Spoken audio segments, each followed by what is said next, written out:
Good evening and welcome to another Northshire Bookstore virtual event. Thank you so much for being here tonight. For those of you who don't know me, I'm Rachel Person. I'm the event director for Northshire Bookstores with store locations in Saratoga Springs, New York and Manchester Center, Vermont. Thank you so much for your incredible loyalty and support. We could not do events like this one without the support of customers like you.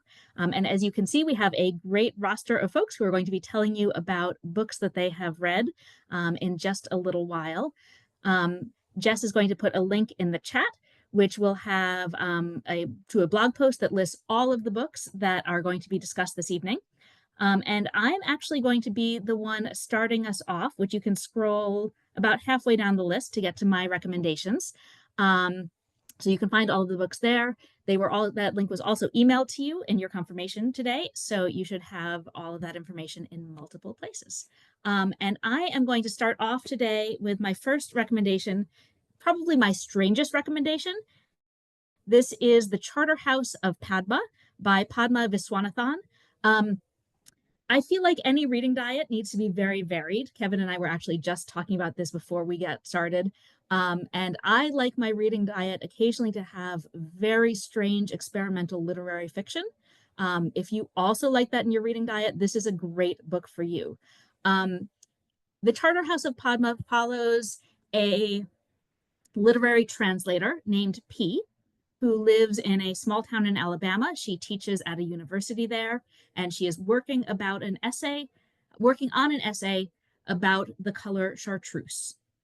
There is another literary translator named P, who lives in a small town in Alabama, who is writing an essay about the color chartreuse. Both women named P are at a strange inflection point in their marriage. Things are happening to them that they're trying to figure out what that means about their lives. But instead of focusing on that, they're really, really, really thinking about the color chartreuse. This book is really beautifully written, really interesting, really strange, but I enjoyed it. It is a slim book. It is a very thoughtful book. It is a beautiful piece of writing. And that is The Charterhouse of Padma by Padma Viswanathan. Next up is a much more normal book, The Love Elixir of Augusta Stern. This is historical fiction told in intertwining timelines between 1920s Brooklyn and 1980s Florida. Augusta Stern grows up in the 20s in Brooklyn in an apartment above her father's pharmacy. And she watches over time the way her father treats the local Jewish community, their medical ailments with the science of a pharmacist, and the way her great aunt, who lives with them and cares for her and her sibling, treats the same community, mostly the women of the Jewish community, treats their ailments using Jewish mysticism and herbalism. And she herself grows up in that world and makes her own choices. So it follows her in that timeline, and then it follows her in the 1980s as a retiree in Florida, finding a second chance at love. It is very sweet, very gentle, and a really lovely piece of historical fiction. So that is The Love Elixir of Augusta Stern. Speaking of Jewish mysticism, because why not, is a children's book. This is Golem Crafters by Emmy Watanabe Cohen. This is, I would say, a children's book for 4th to 6th grade. Perhaps a precocious 3rd grader could read it. It's really a fun one.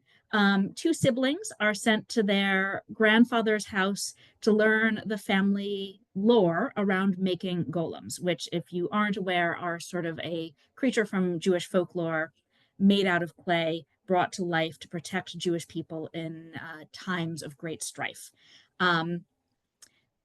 These 2 siblings who are sent to their grandfather's house to learn this, one really is into it, one really is not. There's some tension there, and they also sort of accidentally wind up on a fairly wild ride through Jewish history.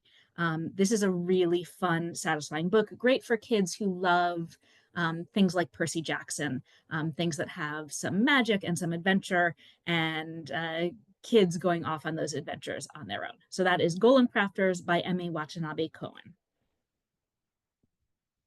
Next up, I have a young adult novel that I quite loved. This is actually by an author who lives in Saratoga. So, for any local folks on the call, this is a cool local book, though not set locally. This is All the Truth I Can Stand by Mason Stokes. Um, if we all want to feel old for a moment, this is also historical fiction, considered historical fiction, set in 1998. So, I just felt several gray hairs sprouting from that statement. But this is loosely inspired by the murder of Matthew Shepard in 1998. And it is a young adult novel, though I, as an adult, quite loved it. Um, Narrated by a closeted gay teenager in the small town in Wyoming where this murder takes place.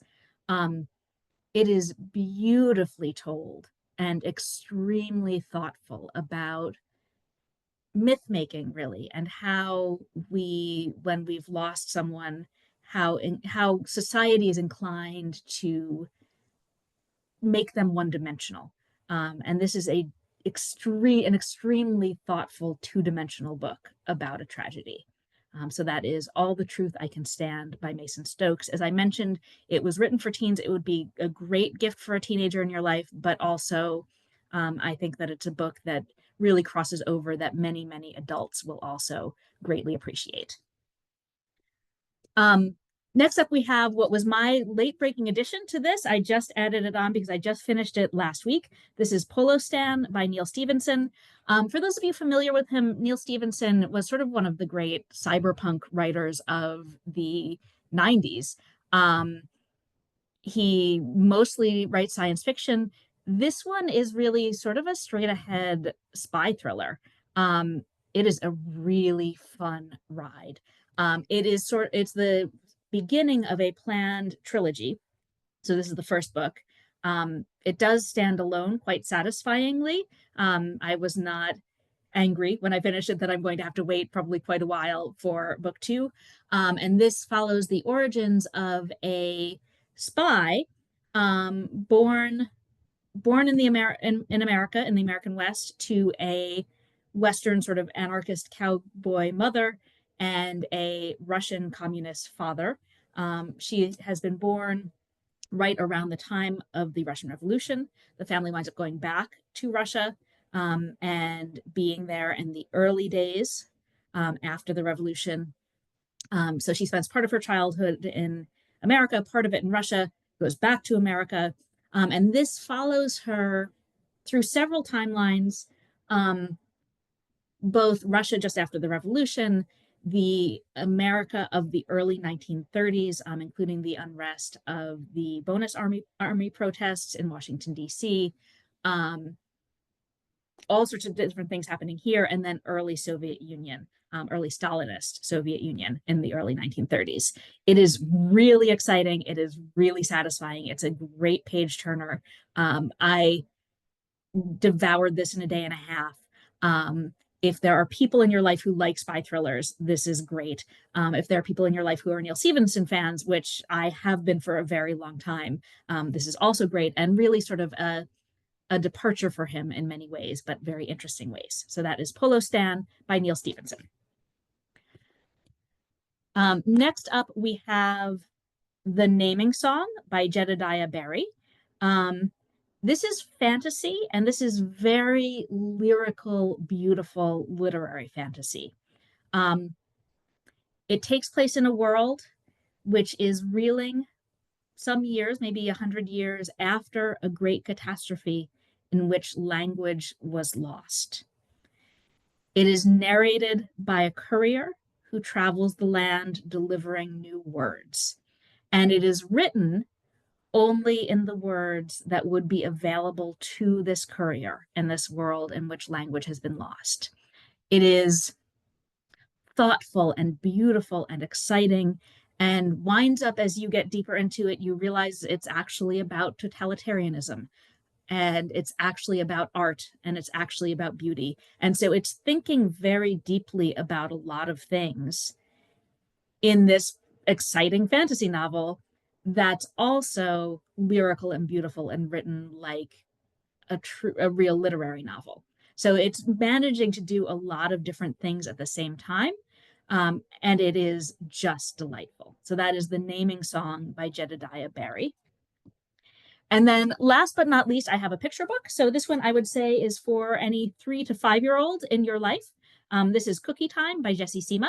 Jessie Sima is one of my favorite picture book author artists. She wrote the all-around Northshire staff favorite a few years ago, Not Quite Narwhal, which if you have never read it, you should. It's amazing. It's one of the more delightful books out there. Cookie Time is her new book that just came out this summer. And it is about cookies and time travel, of course, because why not? Baking cookies with grandpa is really fun, and eating cookies is even better, but waiting for cookies is not so fun. So why not invent a time machine? And then, of course, shenanigans ensue, as they always should in picture books. So if you need cookies and shenanigans, then Cookie Time is a great book to have in your life. And that is my final book for the day. So Cookie Time by Jessie Sima. So those are my recommendations this evening. And next up is going to be Kevin Philbin, who is one of our wonderful booksellers in our Saratoga Springs store. He is my source when I need to know about all the great cookbooks in our world. And he reads a lot of other terrific things. So he is just getting his camera back on, and he's going to take it away and tell us about some great books. Thanks. Thanks, Rachel.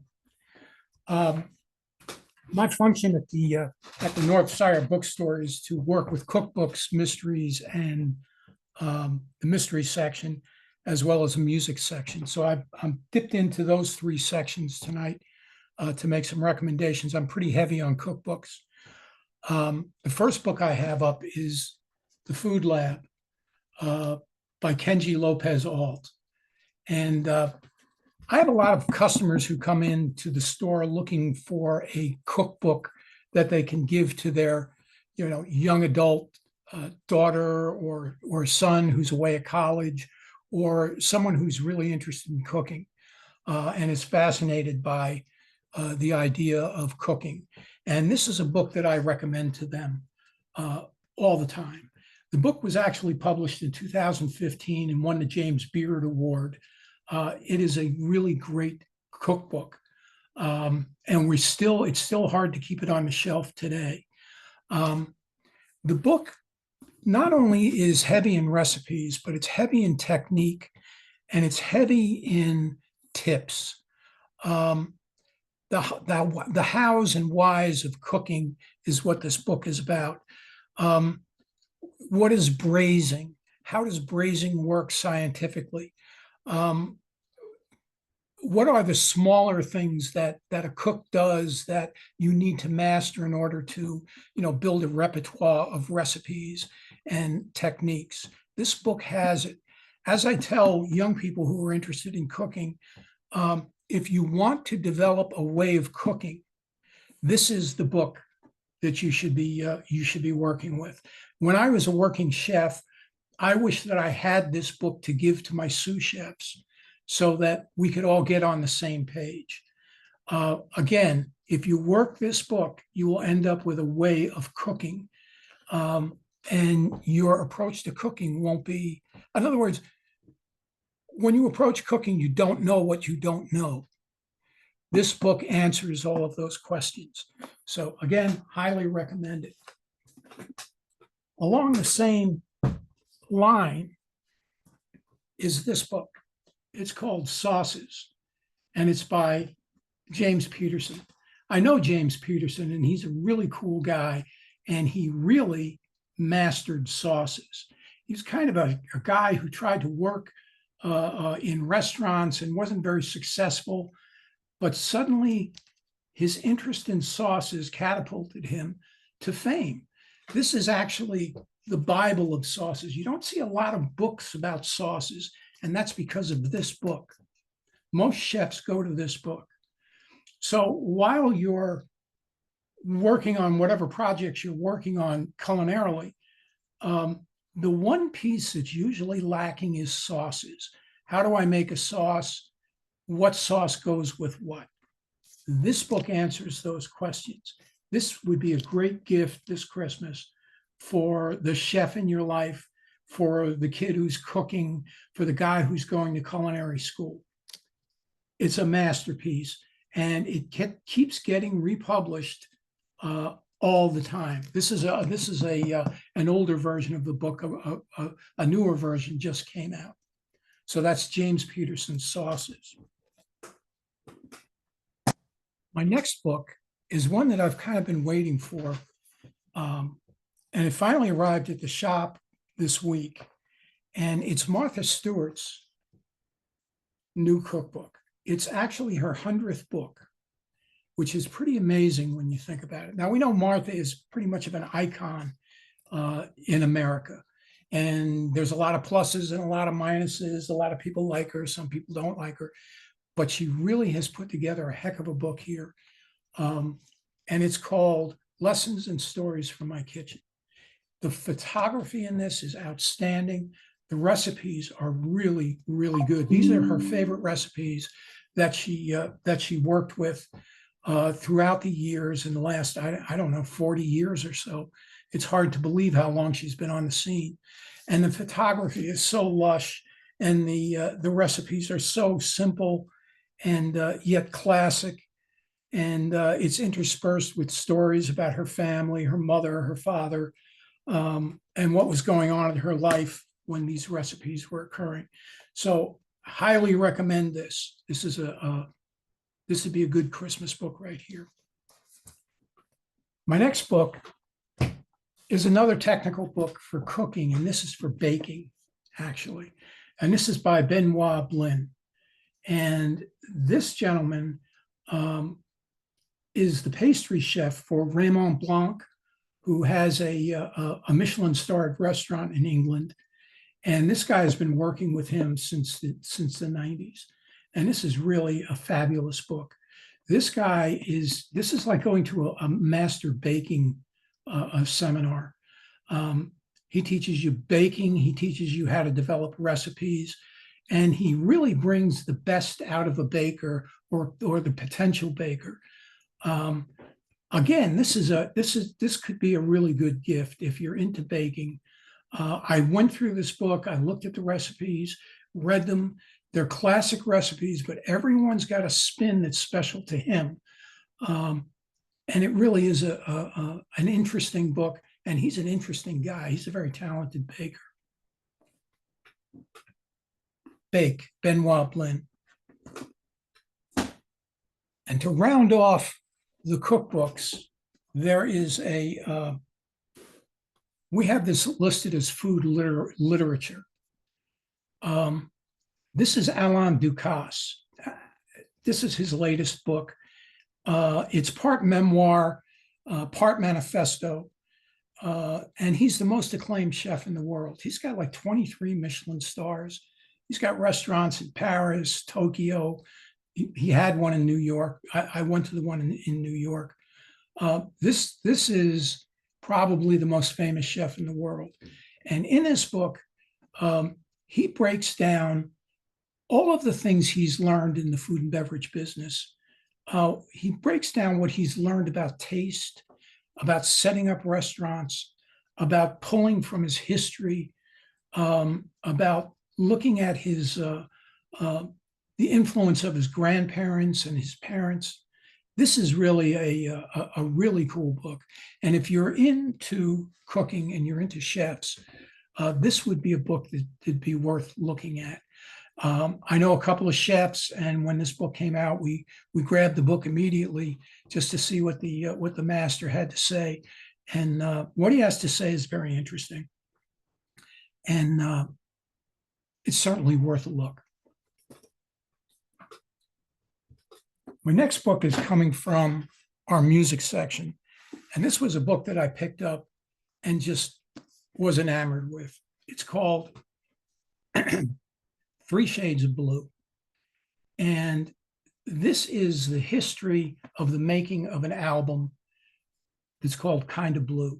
And if you're a jazz fan, you probably know this album. The album was cut in 1959. So this is 60 plus years old, this album, and it's still Miles Davis's biggest selling album. In fact, it's jazz's biggest selling album. This is the history and the story of the three guys who really put that album together. Miles Davis, John Coltrane, Bill Evans. It's an account of these three musicians and creating the kind of music that's really iconic, and how they did it. It's a book about music. It's a book about business, the music business. It's a book about racism. It's a book about heroin. And it's a book about the towns that kind of shelter jazz. New Orleans, New York, Kansas City, Chicago, and Los Angeles. It's also a meditation on creativity, and the strange places where creativity happens. It's really worth a read. I've had a lot of guys come in, a lot of guys and gals come into the bookshop, and maybe they're buying the album Kind of Blue, and I show them this book, and they buy the book, and they're like, yes, they look at the book, and this is a book that I should have. People are giving it as gifts to their fathers, maybe, who are into jazz. So I can't speak about this book more highly than I am right now. A total recommendation, and it's hard to keep this book on our shelves. So that's 3 Shades of Blue by James Capp. My last 2 books are from the mystery section, and the first one, and they're part of a series of books, The Searcher and The Hunter, and this is by Tana French. And this book came out a couple of years ago, and I was very taken by this book. It's the story of a Chicago detective who retires and moves to Ireland. He decides that he's going to get away from America. He just divorced his wife, or his wife just divorced him. He's having difficulties with his daughter, and he's just going to get away from it and go to Ireland, buy an old farmhouse, and redo the farmhouse, and try his best to fit into to this little Irish community on the West Coast. And it's kind of a remote community. And as he's working on his house, he feels like someone is actually watching him. He senses it. He doesn't know who it is. He's got a dog, and the dog senses that someone is, out in the bushes and out in the dark, kind of watching him. And one day, a young person comes and knocks on his door, the person who's watching him, and tells him that her brother has gone missing, and that her brother would never leave without saying goodbye. And could he help her? And of course, he tells her, that I'm not a detective here in Ireland, and I'm not licensed to do this here, and it's not something that he can get involved with, but he ends up getting involved in it. And it's really a story about how this character, Cal is his name, develops a relationship with this young person, and it calls into question his ability to parent, to be a good father, and to be a good man. And as he goes into this journey, he thinks that he's becoming part of this community, this remote Irish community, and he's not. And even though the people are polite and welcoming to him, he can never scratch the surface of their community. And there are things going on in this town that he discovers, he finds out as the book goes on. I'm not going to tell you any more about the story, because I'll start to give away stuff. So that's The Searcher, and that's the first book. The second book is The Hunter. And this book takes up where this one leaves off. And all of the characters are the same. And because I haven't really gotten into this, I can't really tell you that much about this book, because it wouldn't make any sense to you. But I can highly recommend these 2 books as 2 great mystery books. In fact, they're so good, they're being made into Netflix series, which I think will be coming out sometime in January. But I know it's in production right now. So there are the books that I've come up with, and I hope it did a good job, Rachel. You did a terrific job. Thank you so much. Yep. Those are wonderful. Kevin is very dangerous to my cookbook budget, both in terms of spending and physical space. The cookbooks are already a weakness of mine, and Kevin has been very dangerous to me in those realms. So thank you so much, Kevin. That was wonderful. Thank you. Next up will be Cassidy. She handles web and school orders in our Saratoga store and does about 8 million other things. We jokingly call it other duties as assigned, and Cassidy does a lot of them. She is also a real power reader in our fantasy and romance and young adult sections, and she has some great recommendations as well. So Cassidy, take it. Thank you so much, Rachel. So, as Rachel said, I do read in a variety of genres and age ranges. So, I'm going to start out with a middle grade book, actually, called The Hotel Balzar, which is by Kate DiCamillo. You're probably familiar with Kate DiCamillo. She's basically a classic writer at this point for middle grade novels and children's novels. This is a companion book to The Puppets of Spellhorse. You do not have to read them in any sort of order. It's just set in the same world. This one I would best describe as being like the book and the movie of A Little Princess, but for the newer generation. I love A Little Princess, and this one just fit that vibe. There is a animal companion. In this case, there is a talking parrot. The book itself is filled with these beautiful illustrations. So lovely. It looks like a fairy tale. It reads like a fairy tale. There is a mystery in it. There's magic. And it's just really beautifully done and beautifully put together.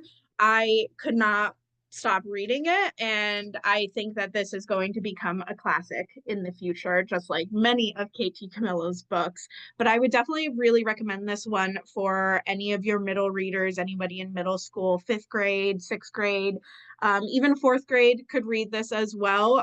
It's also a good book to read to your little one. It's just so beautifully done, and it just really captures the imagination. It's lovely in my opinion. So that is The Hotel Balzar by Kate DiCamillo. The next one I have here is a YA one called Heartless Hunter. This is by Kristen Ciccarelli. This one is probably one on a lot of young adults Christmas wish list. If they are on social media, this one has taken social media by storm. So it's probably on their lists. This would be something that I would say is for upper YA readers because there is a little bit of a romance in it, but nothing too explicit. This is the first book in a duology with enemies to lovers. It's a cat and mouse game. There's a revolution. It's witches versus witch hunters. There's everything you want in a YA fantasy in this book, and it's one of my favorite books that I read this year. The story itself is super compelling, and if I had to compare it to another YA book, there's a book that came out a few years back called Serpent and Dove by Shelby Maharan. This one's very similar. The second book is coming out, I believe, next year, so you wouldn't have long to wait for the duology to be completed. But this is definitely for if you have a 17, 18-year-old, 19-year-old in your life, definitely grab this for them if they like fantasy, and if they like a little bit of romance alongside their fantasy. I would recommend this one as well. So there's that. The next one I want to talk about is another YA one called The Dagger in the Flame, which is actually recently released. This is by Catherine Doyle.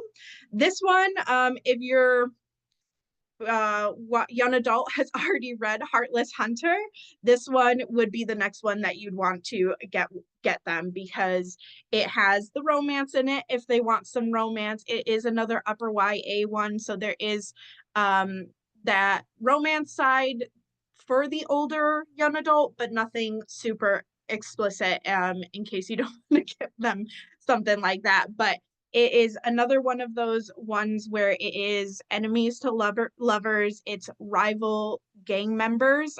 One is an assassin and one is a thief, and they do actually try to kill each other. So this is a true enemies to lovers story. There's a unique magic system. One of the assassin can use shadows, and the girl has flame magic, hence dagger in the flame. And they may or may not be pitted against each other at first, but they might have to work together in the end to stop a mysterious force from taking over their city. And it does get a little dark, actually. So this is The Dagger in the Flame by Catherine Doyle. Again, if they've already read Heartless Hunter, I would grab this one for your young adult or teen in your life. So that's The Dagger in the Flame by Catherine Doyle. Now on to a romance. This is adult romance, so there is more explicit content, so more of a mature read. This one is called Make Me a Mixtape by Jennifer Whiteford.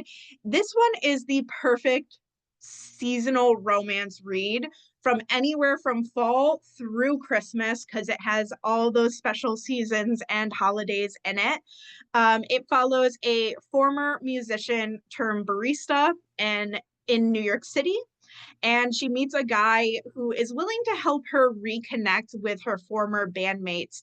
It is a story about second chances.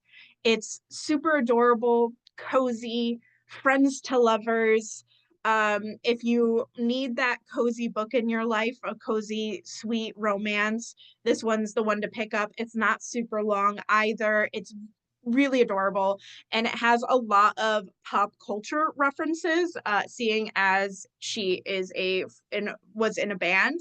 So it does have mentions of songs in it, and I believe there's a playlist that you could listen along to.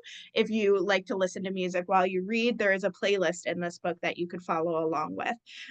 So that is Make Me a Mixtape by Jennifer Whiteford.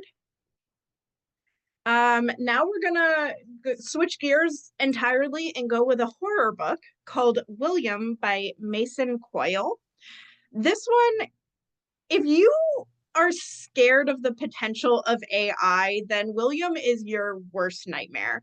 It follows a man named Henry whose agoraphobia keeps him inside the house, and that is where he creates an AI named William to keep him company. One day, his pregnant wife, invites some work friends over to have dinner there, and that's when things start to get really strange. Things start to happen, and this house seems like it's haunted, but is it haunted by a ghost or is it haunted by William, the AI? There's lots of twists. I had to tell one of my coworkers all about this, and she immediately picked it up and came in the next week and was raving about it to me because it is that good. It's not a big book. It's actually short in both height and length. So actually, if you want a stocking stuffer for a book, this could go into any spooky horror lovers stockings. So this is William by Mason Coyle. And don't say I didn't warn you, because it does get a little wild. And then the final book I have to recommend is probably my favorite fantasy book of the year so far. And this is Servant of Earth by Sarah Hawley. And this design cover is actually really nice, in my opinion. There's no dust jacket, so if you don't like the dust jacket, you don't have to worry about that. It's just the naked hardback, and it's quite pretty. But this is something I would recommend for people who have enjoyed A Court of Thorns and Roses, but if you want something darker. So this is a romantic fantasy leaning towards the darker side. It follows a human woman named Kenna, who is first forced into servitude in the Fae realm. She is tasked with helping her mistress complete 6 trials. And if they do complete those trials and pass them, her mistress gains her immortality as a fae. But if they fail, both of them will be killed. So there are quite high stakes there. And her only ally in this entire book is a sentient dagger. And she has to fight for survival, literally. There is a dash of romance in this that has a lot of potential in the next book. I believe this is going to be a trilogy. This is one of my favorite books of the year and probably my favorite fantasy book of the year. I could not put it down. Again, if you like romanticities but want something a little bit darker, this one does not hold back on the dark side of things. The Fae in this are what Fae are meant to be. If you have looked into folklore from all over the world with Fae, they are quite evil and dark and mysterious, and that's what they are in this book. So I really enjoyed this one, and I would highly recommend it. That's Servant of Earth by Sarah Hawley, and that is my final book that I would recommend. Fantastic. Thank you so much, Cassidy. That's a great list. Cassidy did warn me because I am known to the staff to be a complete and utter wuss about horror in particular. And Cassidy warned me that William was not for me. And I'm taking that warning very, very seriously. So I hear from many people that it's amazing. I will not be partaking. Not going to happen. And then our final recommender today is my wonderful colleague, Jess, who, among many, many things that she does for Northshire, hosts the events in our Manchester store. And she also has a great list of books to share. So go ahead, Jess, take it away. Thank you, Rachel. Yeah, same with me about William in particular. It sounds intriguing and I think maybe a little too scary for me. That said, I do have a really nice list to share with everyone here tonight. I'm just going to dive right in. So first on it is The Memory Palace by Nate DeMeo. Now, some of you may be familiar with this podcast by the very same name. Now, it is a book. This is such a lovely little book. It's not a particularly long history, and each story within is kind of like a bite-sized history. There's some really beautiful illustrations that kind of accompany the stories. And so I think that this is like an incredible gift for fans of the podcast or just history enthusiasts in general. Each story within is a short, like abbreviated, little like digestible, interesting piece of American history that has pretty much been like largely in like more like popular circles forgotten or hasn't been discussed very much. And every single one is so whimsical that they almost read like fiction, but they're all real. They're true stories.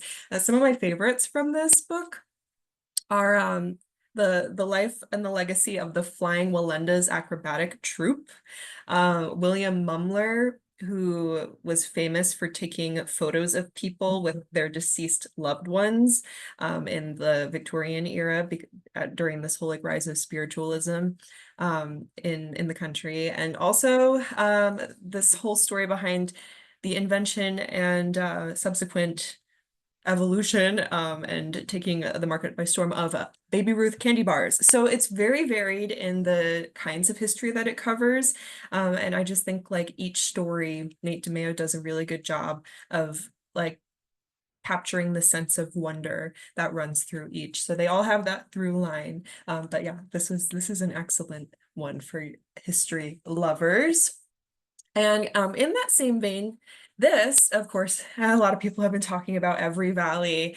So this is actually a music book. It's classical music, but it's a music history by Charles King. And the subtitle is The Desperate Lives and Troubled Times That Made Handel's Messiah. So this has been written by National Book Critics Circle Award finalist Charles King. And it's a really moving untold story, again, untold stories, of a lot of groups of people in the 18th century that were involved in the making of this incredibly iconic, probably the most iconic piece of classical music, if not one of the most iconic pieces of music ever. And it's just such an interesting dive into Britain in the 1700s. It talks about this kind of unique creative moment that just happened to happen, and then the context around that and what could have caused that. So it gets into some heavy details, and it handles them quite well. And it's just a very jubilant history of his contemporaries and the art of creation. So this one has been getting a lot of hype, and it's very well deserved. It's an incredible history. He did a lot of good research in coming up with that story. So that's excellent for people who are interested in music or history. And then I have a memoir. So this is Werner Herzog's memoir. It came out in paperback earlier in the year, and now it's out, or yeah, hardcover earlier in the year, now it's out in paperback. It's called Every Man for Himself and God Against All. And this is just an excellent read for anyone interested in cinema history, filmmaking in general. He's a legendary filmmaker, and his voice is just so strong in this. It's been extremely well translated by Michael Hoffman. He really captures that exact kind of Herzogness that the author has, and he tells this incredible story of a very storied, very wide life in the way that only someone like Werner Herzog could. It's non-linear. It has this mythic quality to him, which just makes sense for such a legendary filmmaker. So I think your cinema junkies will be very interested in this one in particular. It was such an enjoyable read. Up next, a little bit of a departure from all the nonfiction. I have 50 Beasts to Break Your Heart by Jenna Rose Nethercott. Now she is the breakout author of Thistlefoot, the YA novel that came out a few years ago. This is very much in a similar folklore-y kind of a vein. It's a collection of dark fairy tales that all explore how our passions can kind of take over our lives and can either, make things work out for us really well, like when we pursue them, or sometimes things can go really, really monstrously wrong. So this is a book that I kept on my bedside while I was reading it. And again, it's a collection of short stories, so it's very easily digestible. And I read one every single night before going to bed from the day that I picked it up until the day that I finished. And I highly recommend that anybody who likes to have really weird dreams does the same. It is just such a magical and absurd book. Jenna Rose is an expert folklorist. She weaves together some really beautiful stories in here. And so I just can't get enough of this. And she was an author that we had at Booktopia. So we have quite a few signed copies as well, which always makes for a very nice gift. But I have revisited this lately. I don't know, there's something about this time of year that just gets me kind of interested in spooky stories. So can't recommend this one enough, or Thistlefoot for that matter. Thistlefoot is a great book, and it's definitely can be enjoyed by a variety of audiences, not necessarily just the teens. And I'm going to close out my list tonight with a very new book that has also been receiving quite a bit of hype and is also very well deserving of all of that hype. This is Vanishing Treasures by Catherine Rundell. And this book is such a fun story to get into. Once again, a collection of tiny little abbreviated short stories and essays, if you will, all about endangered animals. And so there's simultaneously a really fun exploratory energy to this book because you're getting to learn all about them. And then it's very much like a call to action to remind us of the importance of conserving ecosystems across the world and the critical importance that every single species has wherever they happen to reside. And it's such a fun read in that. About 15 minutes. So we ask that you please bring any and all final purchases down to the front registers. Little Thank announcement from our store. That's what happens when I do these here instead of at home. But anyways, this is just such a fun little collection of stories because you can learn so many little factoids that you could really easily pull out at, say, like a holiday cocktail party, for instance. It's also quite a slim book and I think would make a nice stocking stuffer. And something that I find really cool about this is that the author is actually committing half of the royalties that she earns from this book in perpetuity to go to charities that are working to push back climate change and environmental destruction. One of the charities is like a land-based charity, and the other one is a sea-based charity. So buying this book actually supports them, which I just thought was such a beautiful, lovely little touch. It's a magical little collection of stories, just like so many of the ones. I don't know. Sometimes I just find myself finding these through lines of things that I've been reading over the past couple of months, and apparently that's what I'm into right now, are short stories. But that concludes my list for the night. Awesome. Thank you so much, Jess. That concludes all of our list for the night. Audience, thank you so much for joining us. You can find all of these books at northshire.com, as well as links to other upcoming events. You also will find in your email confirmation that had the Zoom link to get into this, a link to the blog post that includes all of these books. Thank you so much for joining us. Thank you so much for shopping indie and supporting Northshire Bookstore. And we look forward to seeing you at another event soon. Have a great night, everybody.